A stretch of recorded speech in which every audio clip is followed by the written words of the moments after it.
Welcome to Wholesale Hardknocks. This podcast was created by me and Daryll squatting up together and doing badass shit. And we want y'all to do the same. So most importantly, squat up in the comments and do deals together. And then like the video, subscribe to the channels. Yo, Daryll, take them away, big dog. It's about community building.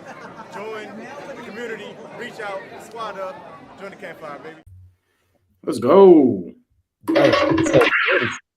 Episode 40, baby. We back. Talk about consistency, bro. Back in this joint. What up, big dog? How you doing, man? I'm just going through the things this week, just making shit happen. I love it. Making this thing called real estate happen. Yes, sir. A lot of deals going on, bro. A lot of stuff going on with some of the deals that we're closing on and stuff like that. It's been a good learning week. I learned a lot this week off of the deals that we're closing. I love it, bro. Which is important, bro. That's literally, I've learned like the majority of my stuff from going through the deals. Oh yeah, for sure. You learn so much by even just doing your first wholesale deal. If you've never done a deal before, just doing one wholesale deal alone will give you the whole understanding of how a real estate transaction happens. And that alone is like millions of dollars worth of education. So if you guys are listening right now, if you guys can just get your freaking hands on a transaction, however possible, make it a goal here in this first quarter of 2023 to get your hands on a transaction, whether it's being the closer, being the transaction coordinator, whatever it is, get your freaking hands on a transaction. If you need help with that, shoot me and Daryll a DM. Because we will help you get your first deal. That's me. That's what me and Daryll are looking to do this year. Get as many people their first deal as possible. Didn't mean to do that. Oh man. Yo, Mike. So today on Wholesale Hardknocks, episode 40, bro, we're talking about one of my favorite subjects, bro, with one of the dopest people that I've met recently, bro. What do we got in store for today? We got my guy, Kash Money Mike. And to my channel, my people watching, he's no stranger. There he is. He ain't no stranger. Kash Money Mike has been on my YouTube page a bunch of times. Literally every single time Kash comes on my YouTube page, I get DMs like, yo, that shit was fire. Fire episode, fire episode, fire episode. Yo, how do I get in touch with Kash? How do I get in touch with Kash? Well, he's here back yet again for another episode going over some seller finance stuff. You guys really better watch out. This cat is coming up. Like, talk about seller finance in the real estate industry at all. You guys are going to hear Kash's name. Kash, what up, bro? What's up, man? I appreciate you having me back on. What's going on, Daryll? What's going on, Mike? I appreciate you guys having me. Yes, sir. We did a Zoom, like a free Zoom about, what was it? Probably about a month ago. Yeah, around Christmas time. Kash came in and just freaking lit the Zoom on fire. Like, the people were like, holy crap. And now, like, Kash, I appreciate you coming back, dog, as always. Brother, anything for you, man. All you got to do is make the call. I'm always here for you. I appreciate you having me back. Yeah, man, those live Zooms are a lot of fun, yeah? We got a lot of people inside a room and a lot of like-minded investors. So I always love doing those. I try to run one maybe like every month or so. I'll put it out on Instagram and try to get as many people into a room as we can and just kind of have a real estate party, man. I love it. That's dope. That's really what it is. Kash, so I haven't had the privilege of having you on my channel, on my YouTube channel yet. This is actually the first time. So for the people who don't know you, who are coming from my side of things, who is Kash Money Mike? Whew, that's a long story. My name is Mike Termini. They know me as Kash Money Mike out on the social media platforms. I'm a buy and hold investor and a seller finance educator inside the space. I've got about 21 years in the game, had some fantastic failures, some fantastic successes. Obviously, you don't get to the successes without having the failures. I've got students from across the country that I educate every single month and try to really just give to this community as much as I can. I've had a real passion for real estate ever since I was super young, and to finally be where I believe I was meant to be and be able to come on things like this and have you guys on me here. I mean, it's just amazing. So I appreciate you guys having me. Yeah, but that's my background though. I have I didn't give myself the name Cash Money Mike either. I know some people are like, this guy's crazy, man. He's giving himself the name Cash Money Mike. Where'd it come from, bro? So my daughter, I've got 3 kids, and my girl is my oldest, and she's my only athlete. My 2 boys couldn't throw a rock and hit this whiteboard from where I stand. And she is a Division I softball player, and which is amazing because I had coached her up her entire career. And ultimately for women's sports, when it comes to softball, the highest you can get is collegiate. There's no pro after that. So all of these young girls are always working towards the goal of playing collegiately. And to have my daughter play at the highest level is just amazing. But I would coach these teams, and all of the kids would want to play on, my team. All of the parents would want their kids to play on my team. I had a real knack for coaching. Believe it or not, I use a lot of the softball stuff and my coaching in softball inside my training in real estate. And we had won a game one day, and my daughter was getting right around the time where some of her older friends were driving because she would constantly play up. She'd be the youngest kid in there playing on an 18U or a 16U division. And we're standing in this huddle, and I'm breaking down the game, and I'm like, man, you guys have done amazing today. Like, just kill. You guys were amazing on the bases. Beautiful shots, Wayne, way to stay focused. And she goes, I'm starving, Dad. And I reach down into my pocket and I pull out $100 bill, and the pitcher goes, Cash Money Mike. And I go, man. And sure enough, it's stuck. There have been people calling me Cash Money Mike for the longest time, especially softball players. So that's how it kind of came about. Yeah. I freaking love it. Dude, that name is so sticky. It's so funny. My girl, right? She'll be like, oh, you're getting on live with Cash Money Mike.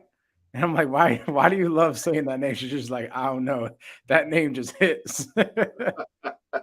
Yeah, it's a catchy one. So I'm excited that it's stuck, and I'm glad that it resonates. But it's funny because everything that I do in the seller finance realm or the creative real estate realm has nothing to do with cash. Literally. That's kind of ironic. Yeah. I love it. So what we'd like to talk about whenever we bring guests up, right? Typically our guests will have some sort of niche, especially in real estate. We have the majority of our guests that come up are in the real estate industry, and they'll have some sort of niche within the real estate industry.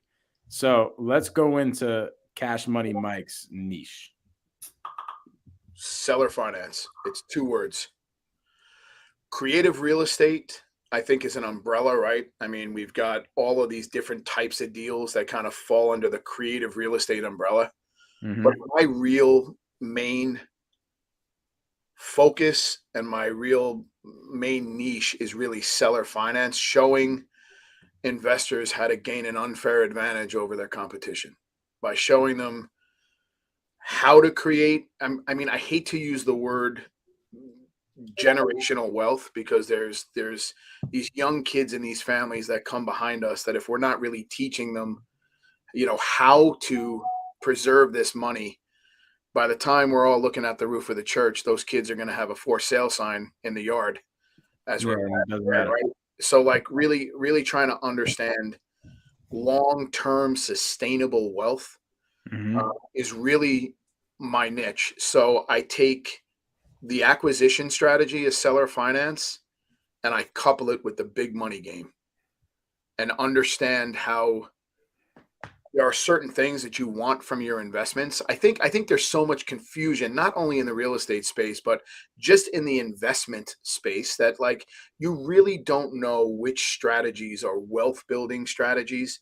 There's so many people get into this game that, wholesale is the shiny thing. And if wholesale becomes a little bit difficult where we are in this market now, maybe it's to novate, or maybe it's sub 2, or maybe it's seller finance, or maybe it's hybrid. And what I come across often, specifically with my students, is they can't decipher between which strategies are the wealth building strategies.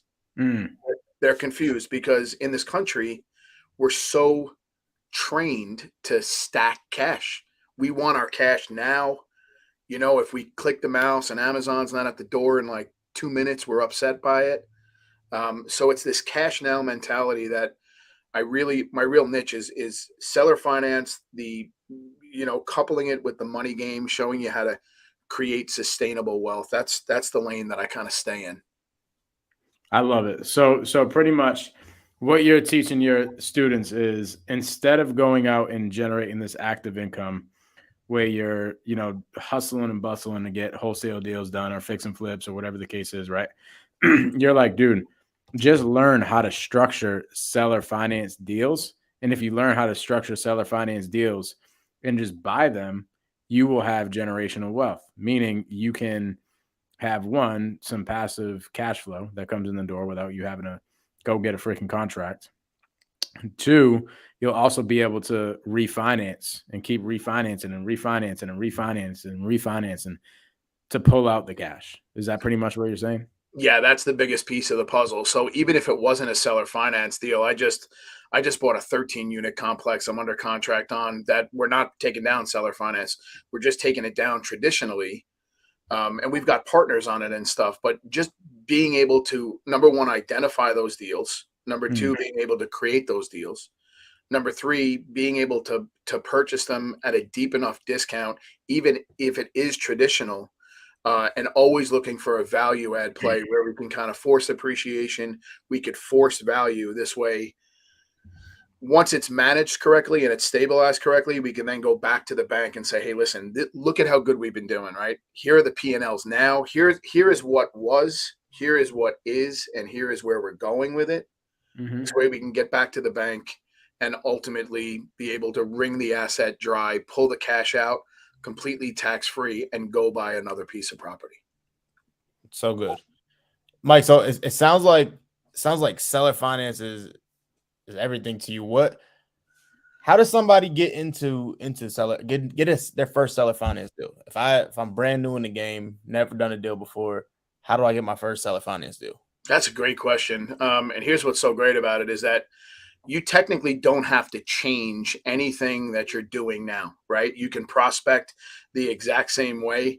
Obviously, if you're going to take a seller finance deal or an novation deal or a hybrid deal, whatever it may be, you're always going to lead with cash. And the real confusion, I think, is there's so many investors that love the idea of seller finance, but want to use it as an option and not a solution. Because they can pay more, they want to fire it out of their mouths like real quick and ultimately, use it as an option. So for people who are looking to get their first seller finance deal, there's this one question. The thing about seller finance too, and you'll hear this from other educators, right? Like everybody has their own kind of way of framing things up. And in my experience in real estate, that it's all about how you frame up some of these questions, some of these lines, so that you don't put the seller on their heels and they get nervous. Like, in other words, they don't understand what the word seller finance means. They don't understand what terms are. They don't understand what balloons are. So you're trying to find different ways to ask the same question.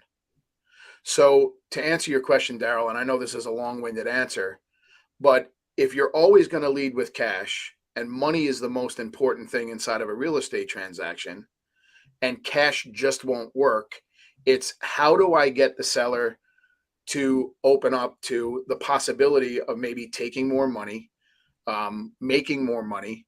And in that case, I'm looking for one thing, and it's time. So you prospect for cash, cash doesn't work, and you simply say to the seller without making them feel nervous is, Mr. Seller, if I gave you what you wanted or I gave you more than what you wanted, how much time would you give me to pay it off? And effectively, I've just structured, or I'm about to negotiate my balloon period, right?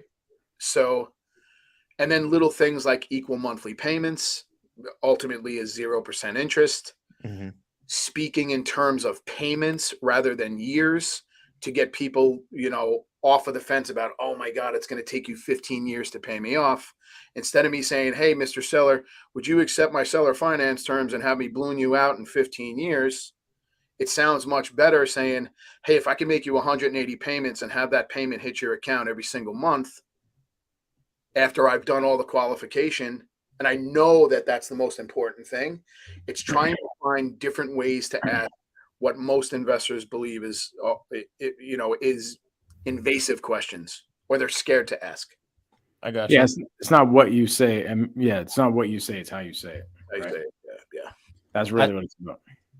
I tell my team all the time, you want to explain it like you're speaking to like a kindergartner. You want a kindergartner to be able to understand it, Mhm. And I mean, if it's not in crayon language for me, I don't get it either, right? Like it's got to be super easy for somebody to kind of chew on and digest. so Yeah, because you go ahead, bro. no, go ahead, bro. Go ahead, because I was gonna take it. I was gonna take it somewhere else. Well, I was gonna say, a lot of people will hop on the phone and they'll be like, "Hey, yeah, if I give you some terms, you want to do a deal?" And they're like, "Wait, what the hell do you mean terms? Like, you gonna give me some grades on a report card or something? Like, what the hell is a term?" And it scares the shit out of them. And then they're like, "Hold on, what the heck? No, no, no, no, no." So what I do, right, is one, keep it very simple, just like you're saying. So like when I'm talking about a novation agreement, or let's say a sub to, I'm not saying subject to, I'm not saying anything like that. I'm just saying, hey, why don't I just take the responsibility of your mortgage? Mm-hmm. And that's much easier. That's a much easier conversation, right? And then from there, yeah, right here, bro. And then from there, what I'll do is I actually don't go for cash first. That's what a lot of people will teach. A lot of people will teach go for cash first. I'm like, dude, why the hell am I going to go for cash first? Sorry, I have the trash guy over here. But a lot of people are like, why go for cash first so you cancel out cash? But I'm like, why the hell would I go for cash first if I already know that cash is not the way? Like I'm dealing with a lead right now in Florida who has a big ass house. Okay. She's moving to Italy. The house is in mint condition. I would never give her a cash offer. It makes absolutely no sense for her to sell her property for cash. But you told her that though, right? Yeah. That's the point, right? I don't want anybody to miss that in the crowd, right? I don't want anybody to just jump straight to terms without at least explaining to the sellers why you can't give them cash. You know what I'm saying? Because that's just as important, right? Like either you give a cash offer or you disqualify and show them why cash doesn't work at all. Right. Yeah. So to your point, I guess I'm like, that's a really good thing to point out, because a lot of people will hear like, hey, cancel out cash, meaning in their brain, they think it's give a cash offer. Yeah. That's not what canceling out cash is. I guess I do cancel out cash, and I cancel it out by just explaining to them, like I explained to this lady in Florida, hey, I actually do a bunch of fix and flips, right? Like I buy houses in cash. I'll put a little bit of love into them and put them back up on the market. Obviously, that's not what your property is like made for, right? Your property is to be sold probably on the market to a retail buyer and da da da da da. And then I keep going into her situation and everything, and then I wrap her whole situation into why a seller finance deal would make way more sense than even going on the market. But to your point, I guess I did cancel out cash. But let's actually really hammer that home. Do not cancel out cash by giving a cash offer. That's not what canceling out cash is. Canceling out cash is getting them to understand why a cash offer doesn't make sense. Yep. I love that. Thank you for pointing that out. I always say I don't ever want to be the bad guy, right? I want somebody else to be the bad guy. I have the other wholesalers that have been giving them low ball offers. They can be bad guys. Real estate agents are bad guys. My partner's a bad guy. My underwriter's a bad guy, but not me, right? So that's how we go about that. So, Mike, I love that. My fault. We got two mics up here. Cash Money Mike. Hey, so we talked about seller finance. We cancel cash out first. We go to seller finance. Why would a seller do this in the first place? That's like the second most important question or most common question that I get. And ultimately, to kind of circle back to the points that you guys were just making, right? My intention on the phone is to seek the intention of the seller. So I don't necessarily, when I say lead with cash, I am really digging deep to kind of understand where people are, what they want to have happen, what the timing looks like on that. And I think, again, people get so nervous about asking some of these invasive questions or what they perceive to be invasive questions. And what I like to do is kind of hide that behind the rapport. So every situation is different. I mean, I've got students that have made literally, I mean, $500,000 with the stroke of a pen because we knew what the seller needed, which wasn't a lot of money. We knew where they were going. We knew what they were buying. We knew what interest rate they were paying. And I remember when my student had come back to me, he's like, why are you asking all of these questions? Like, when are we going to get to the numbers? And I go, the numbers have nothing to do with this.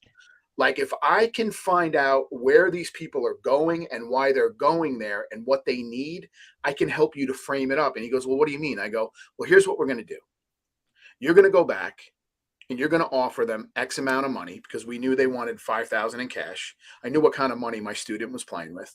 I said, I want you to go back, offer them $15,000 in cash, and then tell them that you're going to get them to live for free. And he was like, oh, that's genius. I go, the only way we get there, though, is by really understanding what the seller wants. So, I mean, 45% of all the homes in America are completely paid off. I think it's some crazy statistic, like 28% of those are vacant. So, I mean, high equity lists, expired lists, tired landlords. The more I play, I got out of single family a little while ago and I'm playing just in multifamily. What I love about the multifamily play is there's a real sweet spot in there where you can kind of pick up a really good deal. And it's because every single property is mismanaged. And management is where real estate goes to die. Right? I mean, if you pull up to a property and the property is distressed on the outside, you can almost guarantee that the property is going to be distressed on the inside. And if the property is distressed on the inside, that means they're probably collecting some of that money in cash. A lot of these things aren't on leases. It makes it real easy for us to go in and kind of do turns.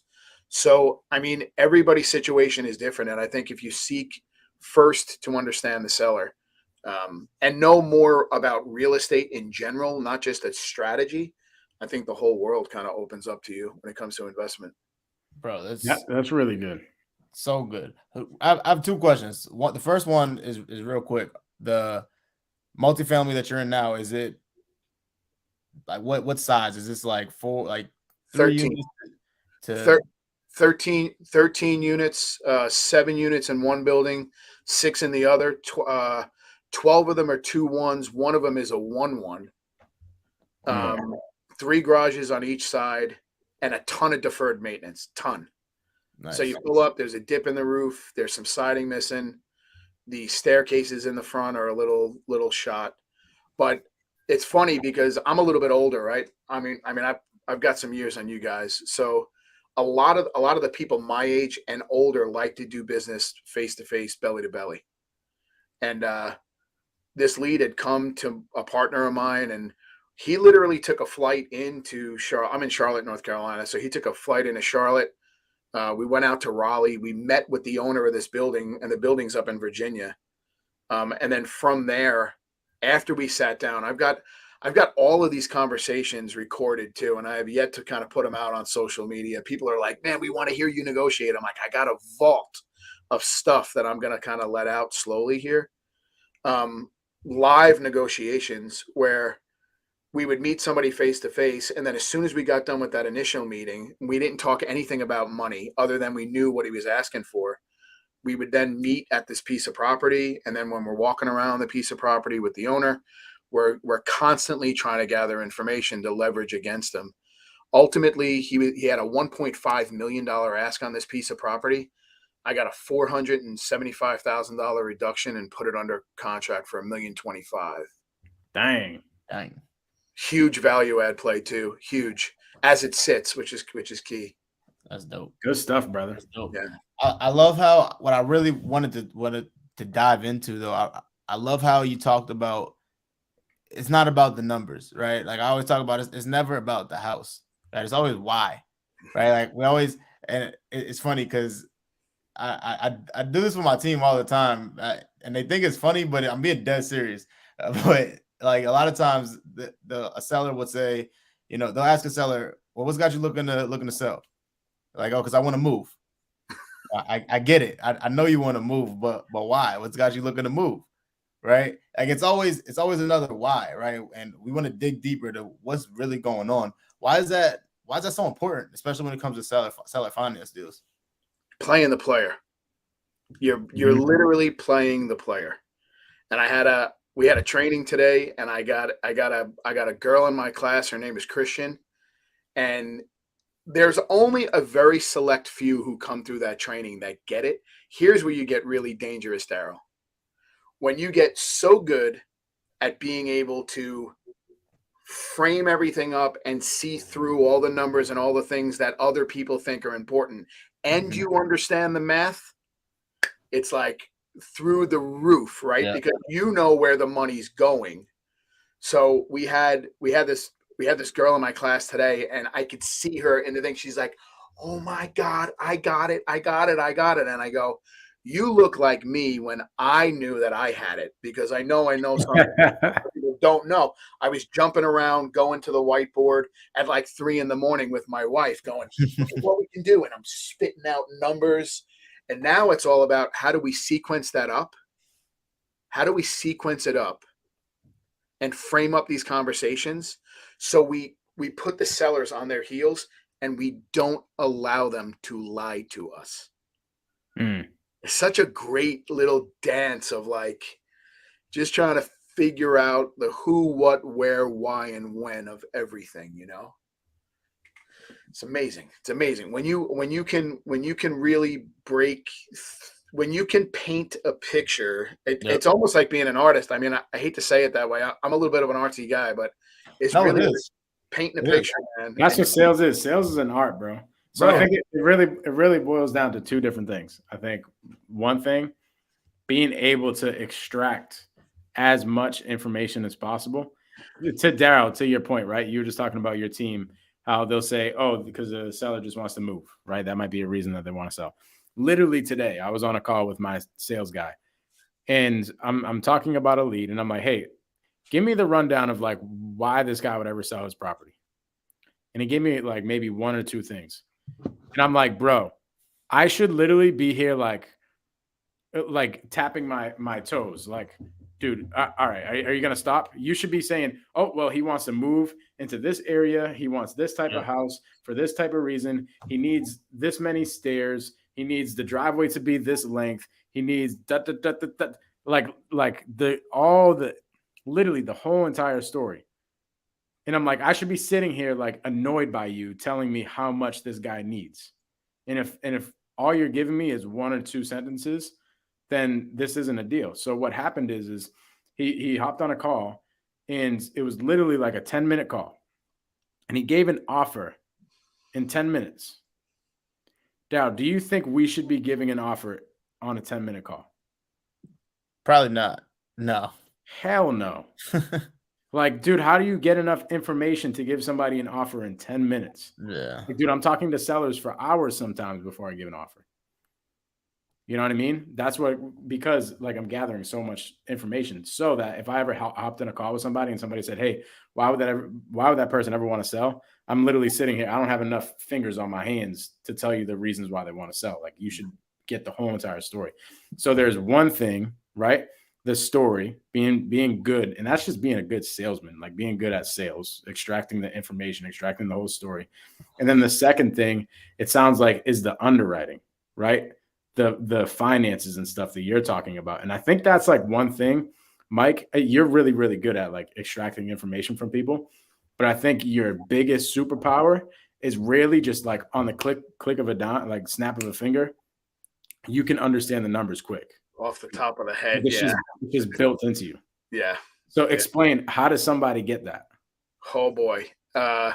You've got to fall in love with I think I fell in love with being able to realize that I could do everything that a bank can do. And when I knew where the money was going, whether it was principal or interest, and how we kind of get to a certain point, is when I absolutely fell in love with it, because I knew I could negotiate all of the points of the deal, right? I could negotiate the purchase price, the down payment, the interest, the actual payment amount. Okay, I'm gonna stop you really quick. So you said what a bank can do, right? Break that down a little bit, because somebody's like, wait, what are you talking about? I thought we were talking about real estate. Why are you talking about banks?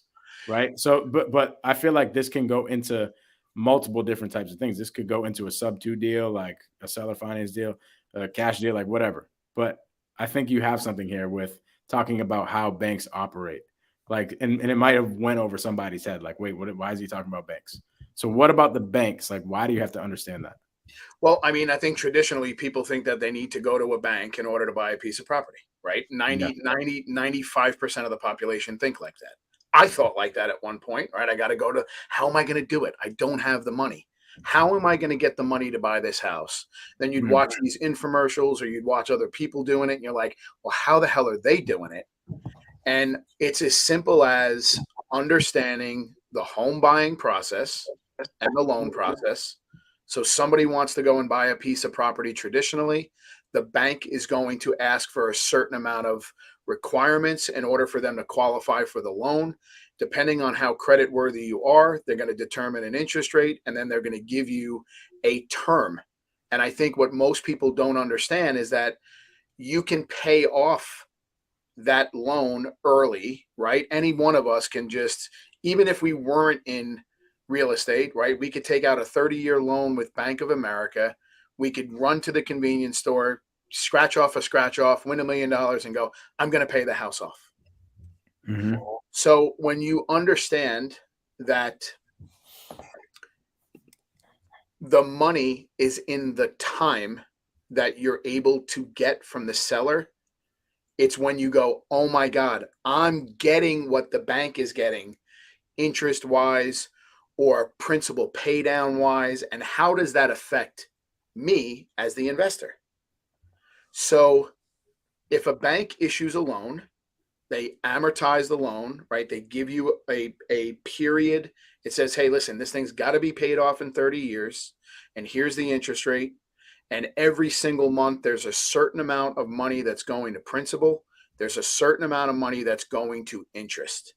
And if you really study an amortization calculator, bro, what is amortization mean for the people who have no clue? Yes. So in crayon language, it is nothing more than the term of the loan coupled with the interest rate and how the interest plays into that loan. So in other words, if it's a $300,000 loan at 6% interest, maybe there's $120,000 worth of interest over the 30 years, and a certain portion of that payment is going to get applied to principal, and a certain portion of your monthly payment is going to get applied to interest. So it's nothing more than the term of the loan and the interest, that's all connected in there in super easy crayon language for people to understand, and how it gets paid off over time.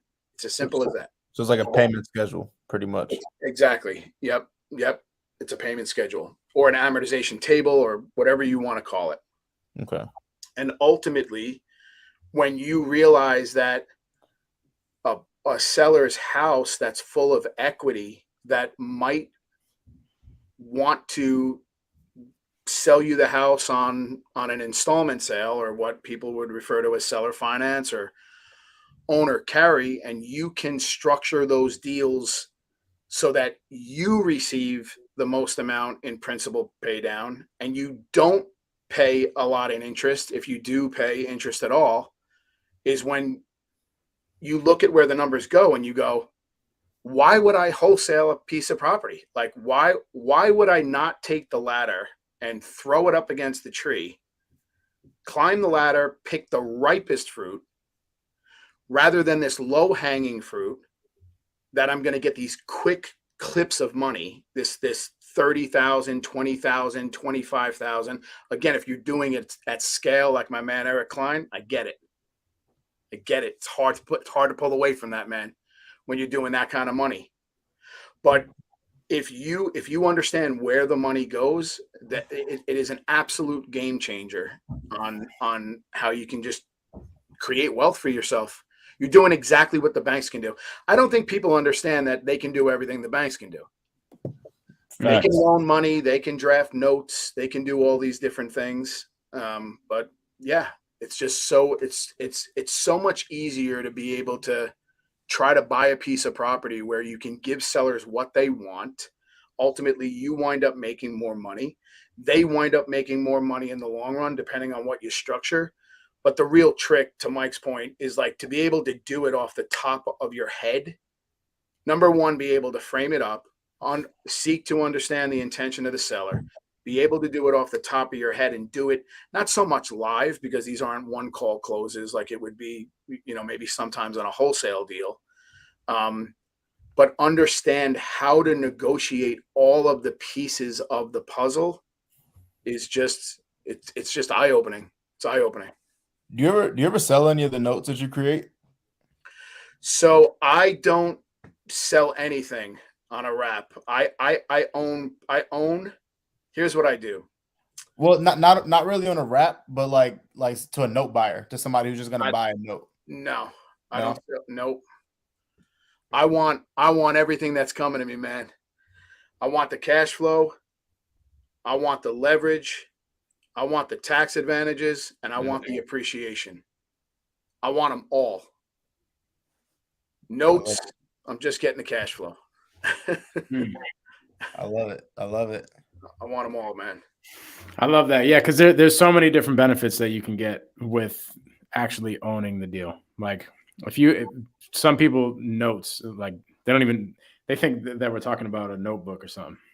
They don't even know what the heck we're talking about. Yeah. Notes is pretty much just like the term, right? The term in itself. The bank has a note. What happens is when you owe money to somebody, that IOU is created in a note, and that note is worth money, and people will sell those notes. So that's what it is. Yeah.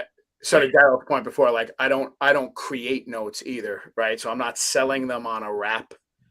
I'm not buying something on seller finance and then selling it on a wrap mortgage and creating paper. A lot of people that create paper. That's a great strategy, because in the eyes of the bank, when you're the one owed the money, the bank loves you. Right, for sure. And you are essentially a bank at that point. At that point, yeah. Yeah, and at the end of the day, the banks are the richest in the world, right? But the banks do not think about this. The banks do not get all the benefits by having all these notes. They're pretty much just getting that's active income if you really think about it. Mm-hmm. They got to go out and hustle and bustle and get somebody to get a mortgage. Mm-hmm. You know what I mean? That's not active. It's yeah. Let's get into some church announcements really quick, and then we'll rapid fire some questions to Kash. Now, what do you got for church announcements, dog? Just join the Discord. Join the Discord if you have not joined the Discord already.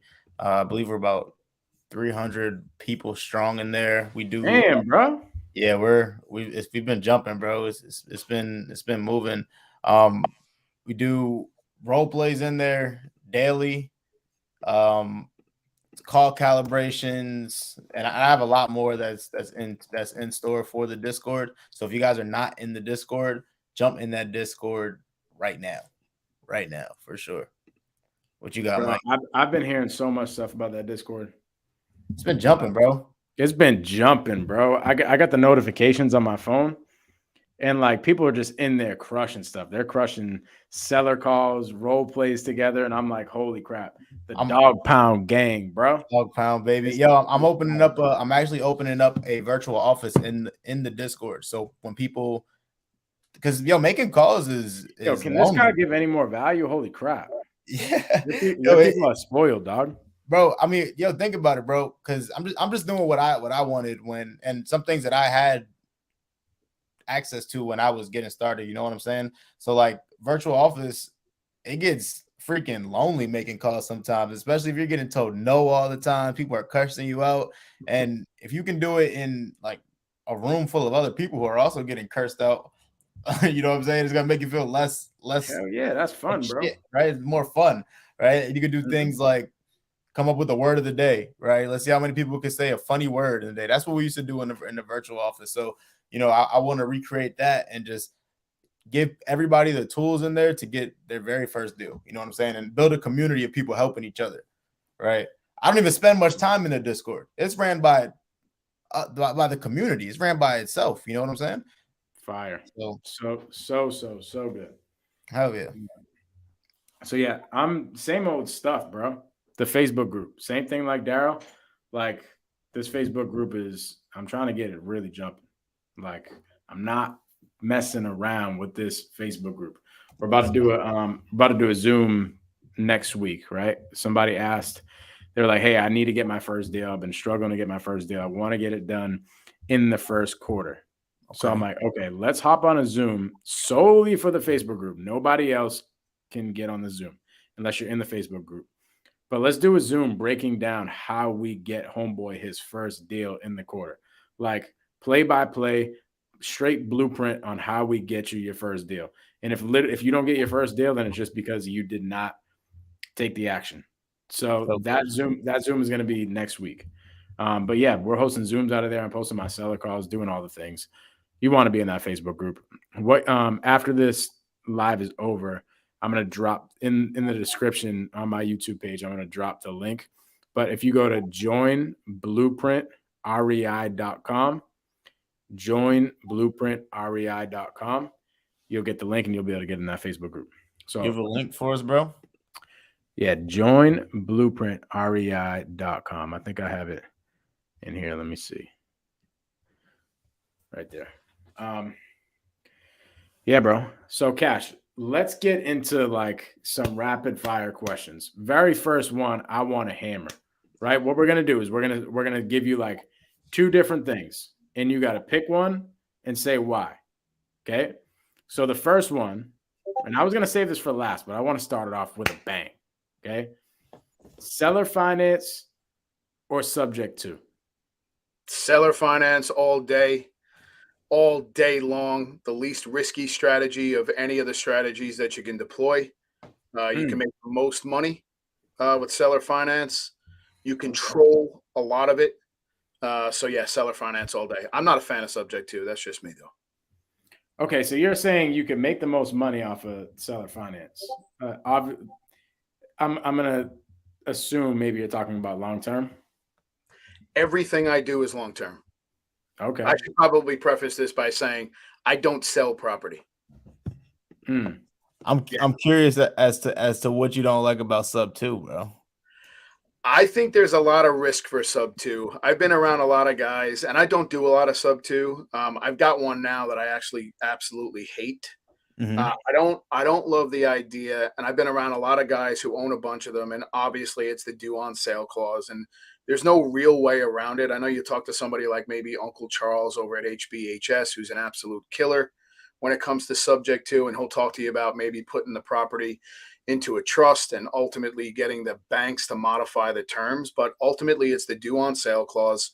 If the the insurance and the taxes are escrowed inside the monthly payment, and something catastrophic happens, that bank is listed as first loss payee on that stuff. Now, I've heard other guys say, hey, well, you just put another insurance policy on it and you go ahead and you put the claim under that. But I've got guys that have done 8 deals and had 5 called due. So I'm not a fan, and I don't think it's the right thing for. I don't technically think it's the right thing for newer investors either, because if it does get called due, it's like, what happens? And then you hear other people say, well, you just redeed it back to the owner. But what if you started depreciating the property and there's no cost basis there? It gets a little bit tricky. So I'm not a big fan of sub 2 for those bulk of reasons. I love it. It's a good point. It's a good point.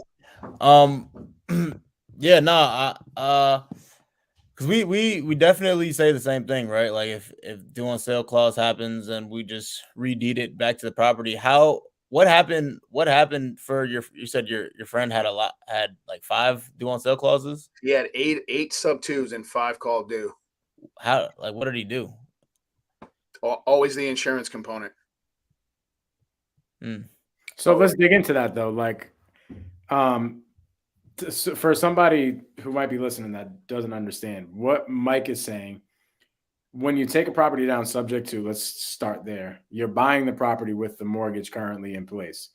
And a lot of the times on a mortgage, there's not only the interest payment and the principal payment that Mike's been talking about this whole entire night, but there's also the taxes and the insurance payment connected in that mortgage payment as well. That's what you're saying, right? Yes. And what you're saying is when you do a subject to, since that insurance payment is already factored into the mortgage payment, like that kind of messes it up.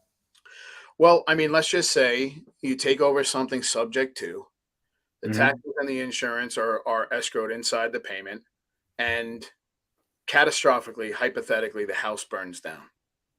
Okay. And you've put another insurance policy on that piece of property. The bank is listed as loss payee, right, on the insurance. So, I mean, that insurance is listed as loss payee. So I'm not saying that you can't make money with subject to. I think you can make money with subject to, but one of two things is going to happen. You're either going to get the loan call due, or you're going to court. And you're going to go to court and you're going to prove that you've been making payments on behalf of the seller. Right. And, there's just so many what ifs. Like what really prevents the seller from filing bankruptcy 3 years down the road? Right. So really at the end of the day, like the question was subject to or seller finance. Like seller finance, you have nothing to worry about. Seller finance, super clean, right? Regular title, the way title would go, abstract, the whole 9 yards, super clean. The only thing is that you are getting the owner to be the bank for you. They've got no control unless you miss your payments, right? So for people who have a primary, they go, I own my house. And I go, is there a mortgage on it? And they go, yeah. I go, stop making your payments and find out who really owns the house. I like that. No, that's find out who really owns the house, right? That's interesting though that you say that. So seller finance is honestly kind of safer than buying a property with cash from a hard money lender. I think seller finance is the least risk of all of them. And it's been around for so long. And if you look back to like when Robert Kiyosaki got started and you read some old articles on him, or you watched old Carlton Sheets, late night stuff, it was all about no money down houses. And that's exactly what it is. It's owner carry, seller carry, the least risky strategy. The owner can't come to you and say, I want the house back. They're merely the note holder secured by either a deed of trust or a mortgage. And as long as you are on time with your payments and you structure it the right way, you can make a ton of money.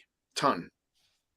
The real way to make real good money in that game is to not really bring up interest at all and try to find out what kind of monthly payments the seller is comfortable with. So you don't kind of shoot yourself in the foot and go, well, I can give you X amount of interest or whatever.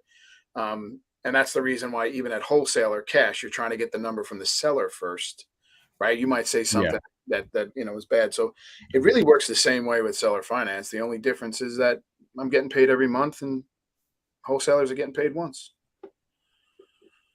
Love it.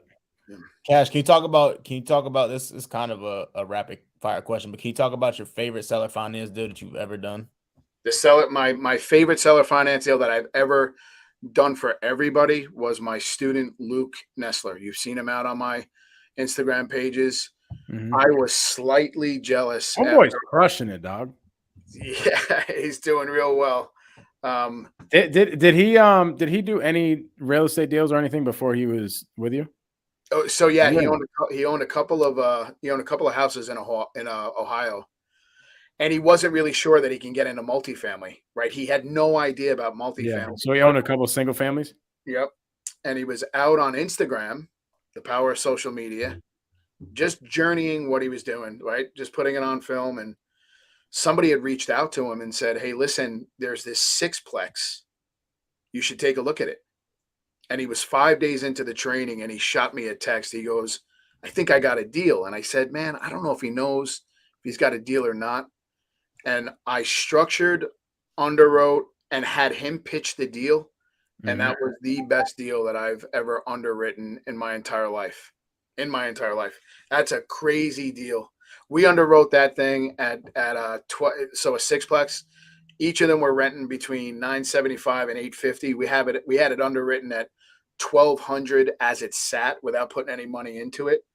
And he's got a short-term play. He's got 2 of them rented at $2,500 a piece. So here's a real good example on how you could turn a 6plex into a 12plex without ever having to build another unit. It's crazy. The craziest deal. I think you just answered what my next question was going to be. My next question was going to be multifamily or single family. Multifamily all day. It's just so much easier. And I think people are so intimidated by it because they go, "Ooh, it's multifamily." Well, if you can underwrite a single family, you can underwrite a multifamily. There's a few more things that might have to take place there.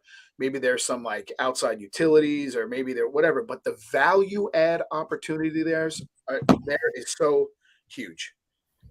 Absolutely huge. And it's so much easier to manage a 10 unit than it is to manage 10 singles.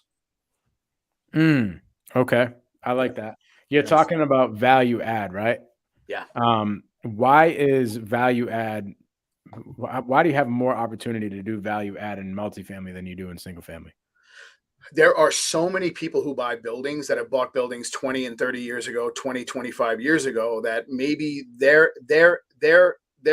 mindset for investment was always appreciation. Us three are looking for, we buy cash flow, right? We're not buying appreciation. And cash flow was kind of reserved for like the upper echelon of investor way back when. So if those buyers had a little bit of money that they could afford something like a 5plex, 8plex, or a 6plex, or a 10plex over a single family, they were kind of sitting at the top of the heap. And what happens when you get into an investment? You're excited. You get in there, you're excited, you're ready to go. If I brought a 13 unit to us three right now, all 3 of us would be like, let's go. We can't wait to add the value to this thing. We get in there, maybe there's some sweat equity, maybe there's not. We hire a contractor, whatever it may be. And these things start to churn out cash, and life starts to take over.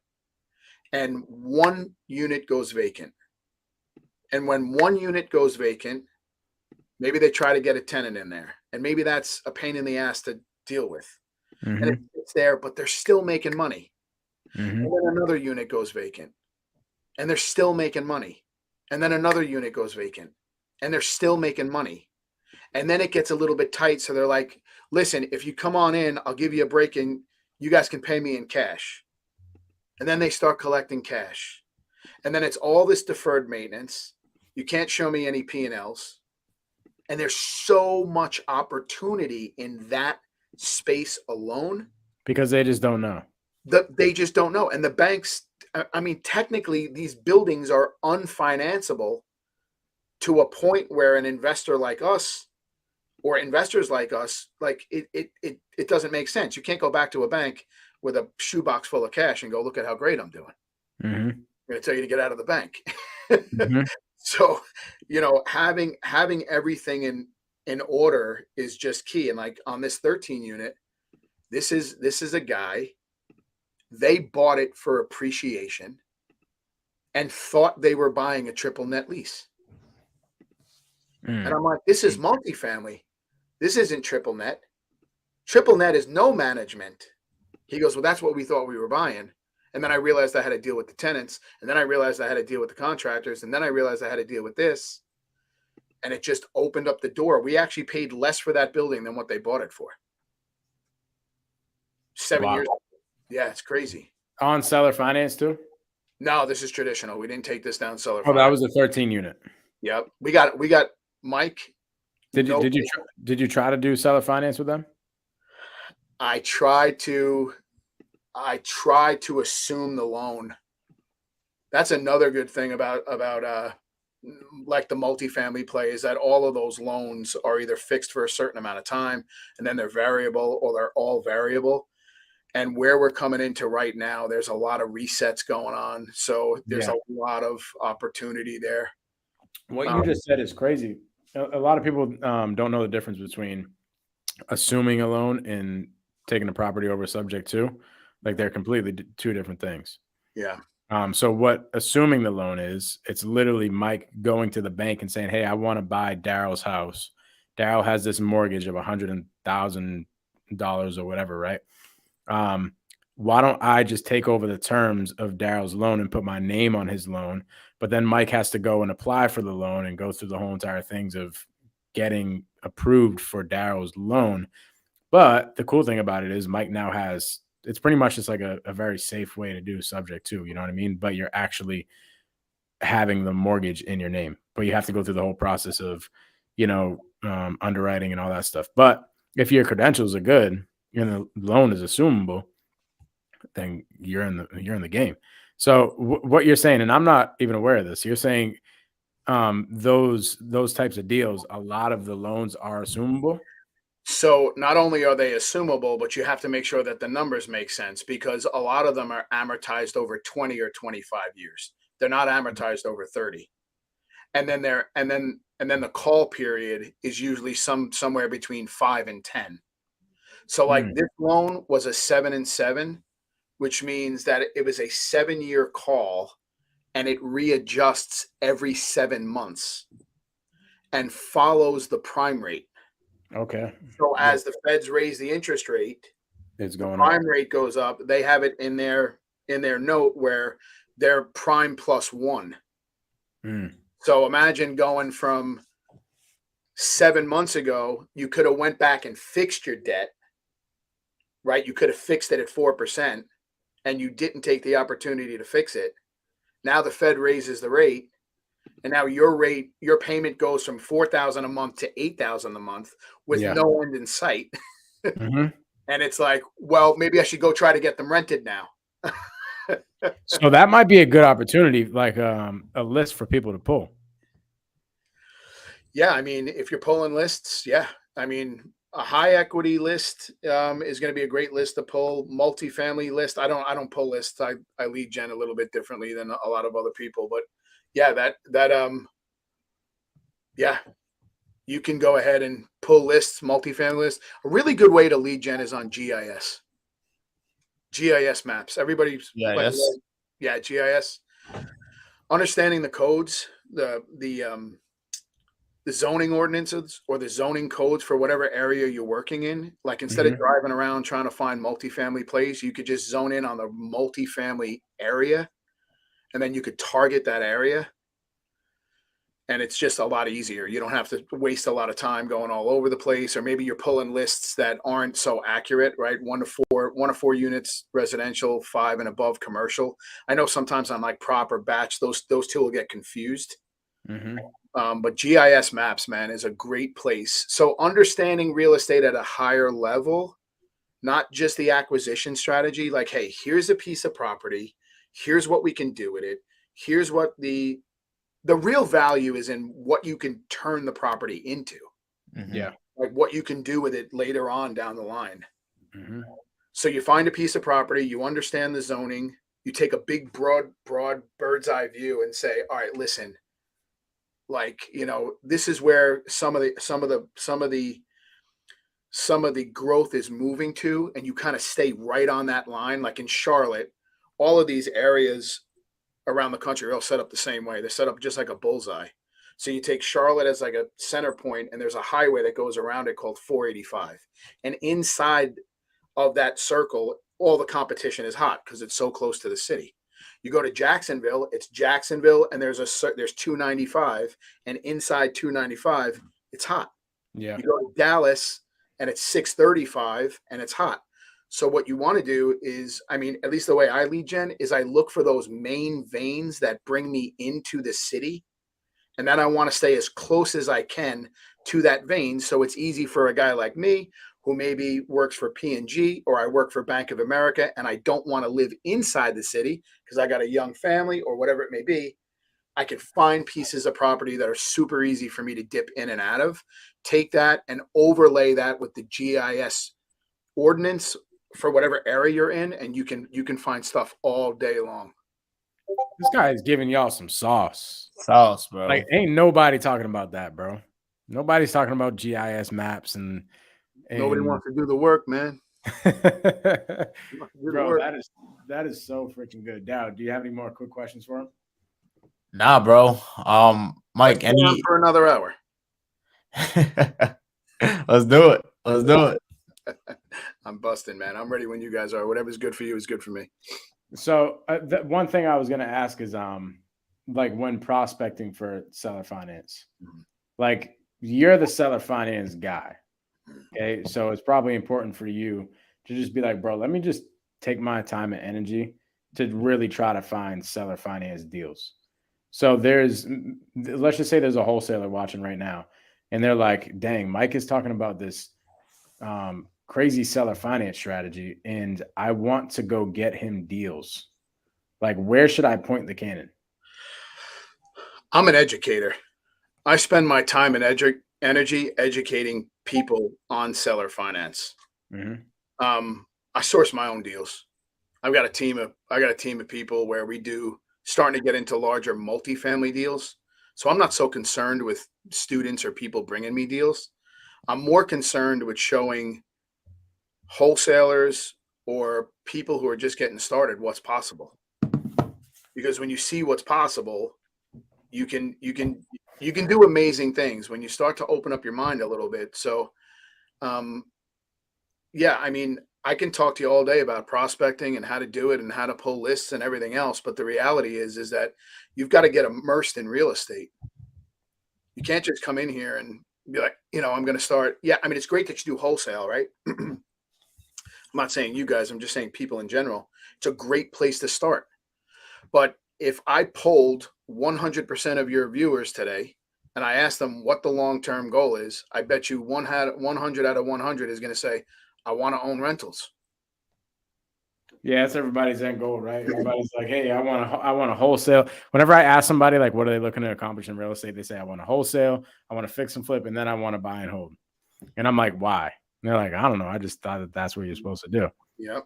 I eventually just want to own rentals because I want passive income and I want to build generational wealth. That's everybody's answer, right? And they just instilled in their brains, okay, I got to wholesale first, I got to fix and flip first, I got to buy and hold first. I don't think that is necessarily true. Not at all.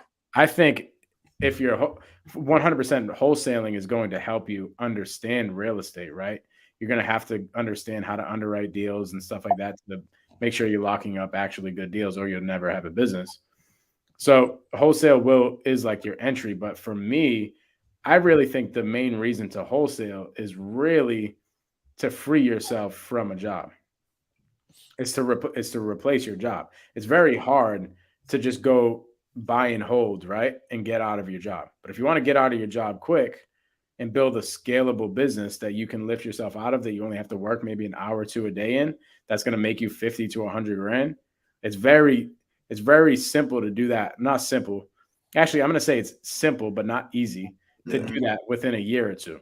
Okay. So you guys listening, everybody's like, you got to do like $1 million a month in wholesale. And no. You don't want to do that. That would suck.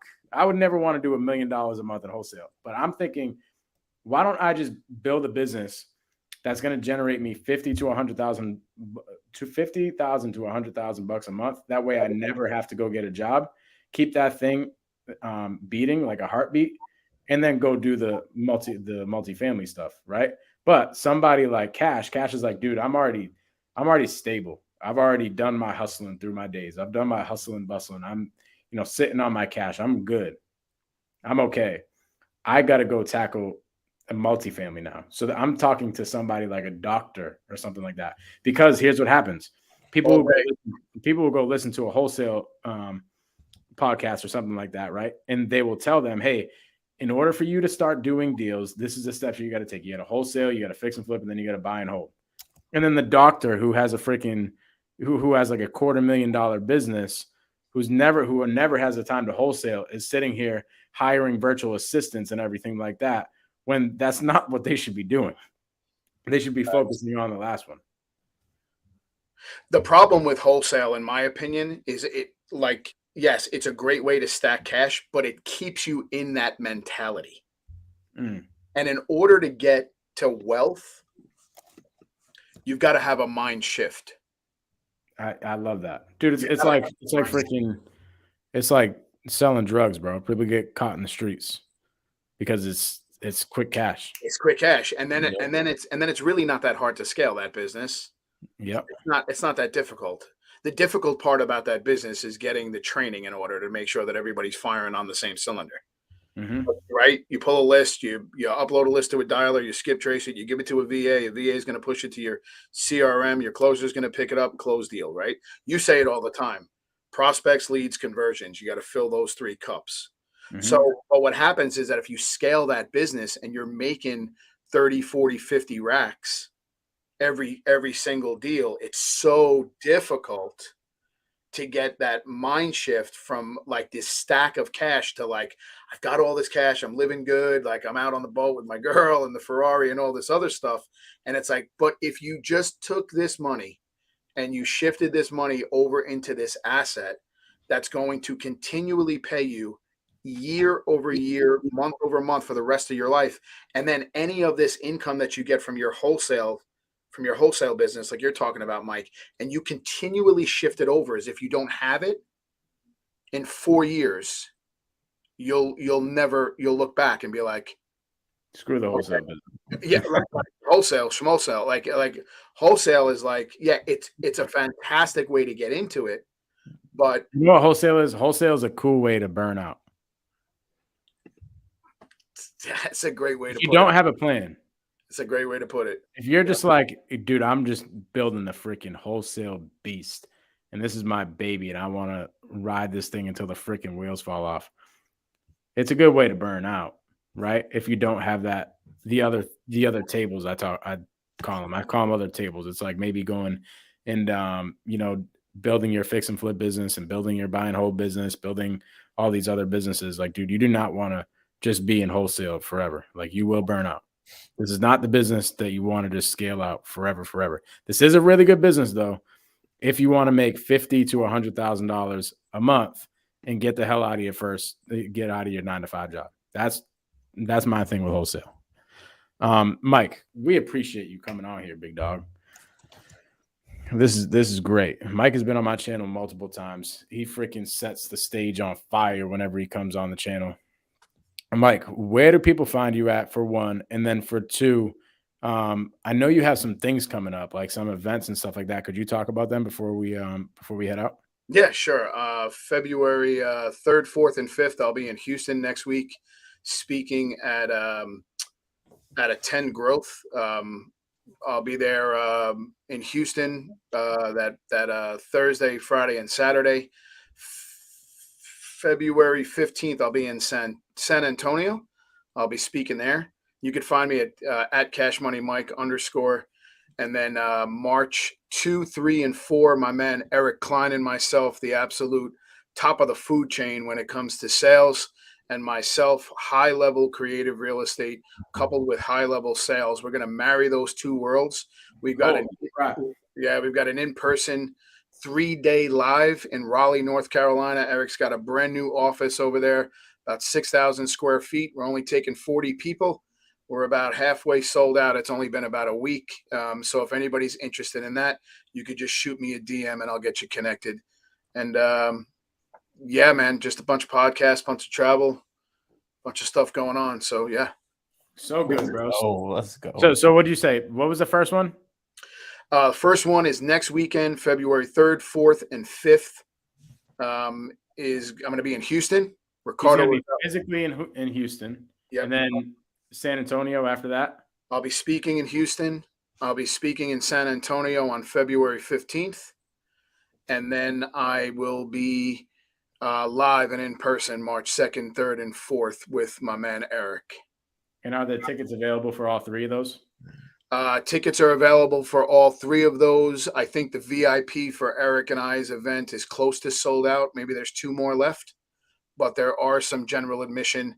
For anybody who's watching here, like if you really want to try to get to, I know there's a lot of people out here selling a bunch of stuff, but there's 2 things that you absolutely need to understand inside this business, or any business, is going to be what you're selling and how you sell it. So you need to understand a strategy, and you need to understand sales. And it's a super exclusive mastermind that we put together that we're taking the best of both worlds and we're going to kind of marry them and make it so easy for people to pitch creative deals, underwrite creative deals. He's got a massive scaled operation. He's doing $250,000, $300,000 a month out of that office on 3 closers. So again, right, Holy simple, crazy. So just understanding it at a better level, that's a great event to get into, and a good chance to get over to Raleigh to the East Coast. Maybe put the East Coast on the map for a little while, man. I know Arizona. Can we, bro? Yeah. Can we, yo, listen, me and Cash, we talked earlier today. We got some plans for y'all for the East Coast, man. Let's y'all go. not ready. The East Coast needs to step it up, bro. We got all these people out in Arizona, California, out in the West Coast. You know what I'm saying? But we need to start banding together up here in the East. Yeah, I'm making a stop up in Massachusetts. That's for sure. It's gonna be a good one. That's gonna be crazy. Let's Y'all go. not ready for that. They're That not shit, ready, bro. Daryl might have to take a flight for that one, bro. Daryl better be there, man. I'll have to pull up. What's I up? think I got Hey, to come out to AZ. we could do that maybe. Pull out to AZ. I'm buying Boston when it's cold, bro. Say that again. I'm not going to Boston when it's cold, bro. I'm actually buying a property in Arizona, so I wouldn't mind going out there and checking it out. Pull up. Cool. People, we appreciate y'all. Go follow Kash Money Mike on Instagram if you haven't already, at Kash Money Mike _. You'll be posting all those events, I'm assuming, on your Instagram, right? Yeah, they can find it on my stories. I'll be promoting for the rest of my life. So if you guys want to get in any of those events, yo, Kash is gonna kill the stage for one. But two, I know that especially on the third thing that you were talking about, the mastermind, I know Kash, and trust me, Kash pours into people. It's not going to be just like a, hey, I paid whatever dollars to get into this thing, and now I left, and I don't really feel like I left with anything. Like, you are going to get a crash course. You're going to get poured into. And if you're not ready for it, then just don't go. Yeah, it'll be damn near impossible to walk out of that event not a better investor. So freaking good. Love it. Kash, you were the man. We are out another episode of Wholesale Hardknocks. Stay tuned for next week. Same time, Wednesday at 7:00 p.m. Eastern time. I don't know what time it is in Arizona right now because not too many people care, but we are out.